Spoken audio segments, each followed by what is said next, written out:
सबसे सुंदर कौन। एक दिन कौवा अपनी शक्ल को देखकर सोचने लगा कि पंछियों में सबसे ज़्यादा कुरूप मैं ही हूँ। उसे लगा कि ना तो आवाज़ अच्छी है, ना ही पंख सुंदर है। काले रंग के वजह से उसे लगता था कि वह रंगों से भी वंचित है। ये सारी बातें सोचने की वजह से उसके अंदर हीन भावना से ग्रसित होकर दुखी भी रहने लगा। एक दिन बगुले ने कौवे की उदासी का कारण जानना चाहा तो कौवे ने जवाब दिया कि तुम गोरे चिट्टे हो, मैं तो बिल्कुल काला हूँ। मेरा इस दुनिया में जीना बेकार है।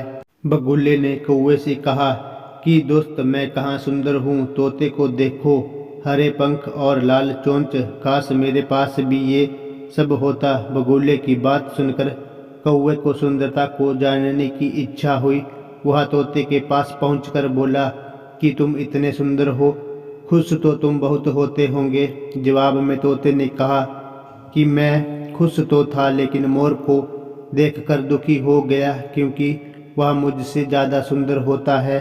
मोर की खुशी जानने के लिए कौवा उसे जंगल में खोजने लगा, परंतु उसे एक भी मोर नहीं दिखाई दिया। जंगल वालों से पूछने के बाद पता चला कि मोर को चिड़ियाघर वाले उठाकर ले गए हैं। कौवा मोर की तलाश में चिड़ियाघर पहुंच गया।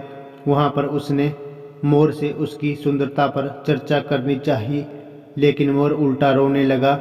उसने कौवे से कहा कि ईश्वर का धन्यवाद करो जो तुम सुंदर नहीं हो, वरना पिंजरे में होते तो कहानी से हमें क्या शिक्षा मिलती है।